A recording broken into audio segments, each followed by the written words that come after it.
Shalom saudara, renungan kita hari ini dari Kolose pasal 3 ayat 17. Dan segala sesuatu yang kamu lakukan dengan perkataan atau perbuatan, lakukanlah semuanya itu dalam nama Tuhan Yesus, sambil mengucap syukur oleh Dia kepada Allah, Bapa kita.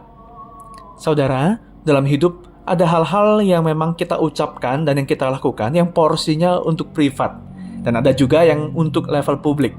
Nah, segala sesuatu yang lebih privat biasanya tidak kita tutup-tutupi, blak-blakan apa adanya. Sedangkan hal yang untuk publik kita perlu sortir, filter, bahkan tutupi demi kepentingan dan nama baik kita terjaga. Nah, ini adalah perangai alamiah kita dan cara kita bertahan di dunia yang berdosa. Tidak selalu buruk, ini namanya membawa diri.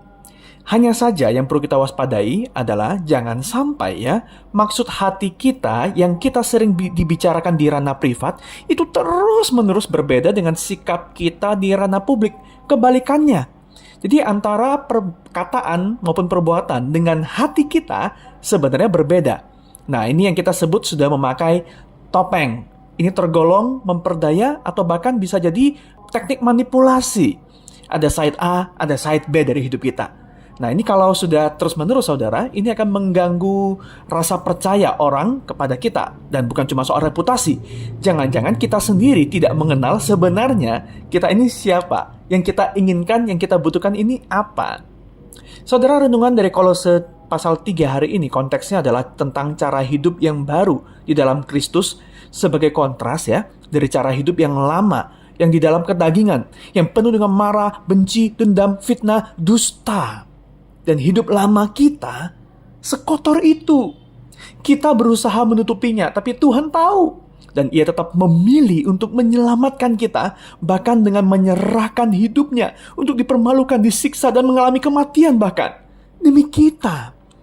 Dan di dalam penebusan Yesus, saudara, kita diilustrasikan itu bisa beroleh pakaian yang baru. Kita mengenakan manusia baru yang isinya belas kasihan, kemurahan, kerendahan hati, kelemah lembutan, kesabaran. Oh saudara, karakter-karakter itu jelas bukan sesuatu yang bisa dipalsukan terus-menerus. Kalau kita berpura-pura terus jadi orang yang punya belas kasihan, kelemah lembutan, rendah hati, kesabaran, itu pasti melelahkan. Karena itu maksudnya begini, yang kita perhatikan ini bukan hanya casingnya, perilakunya, tapi juga jeroan, isi hati kita. Menariknya begini, perubahan hidup itu hanya bisa terjadi kepada orang yang mengakui dengan jujur dan tulus betapa dirinya kotor dan perlu ditolong. Secara praktis coba bayangkan begini. Saudara, jika Yesus selalu hadir secara fisik yang ini maksudnya membuat kita sadar setiap saat bahwa kita ini nggak pernah sendirian. Yesus selalu ada di samping kita.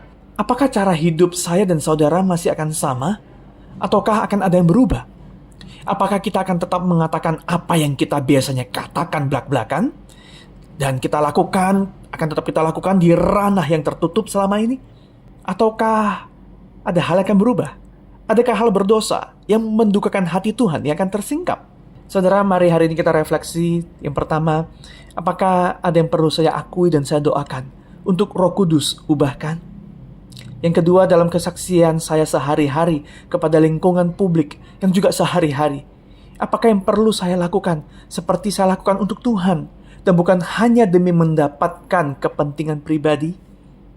Biarlah segala sesuatu yang kita lakukan semuanya dalam nama Yesus dan mengucap syukur oleh Dia yang telah menebus, menyelamatkan kita yang kotor dan berdosa ini. Amin.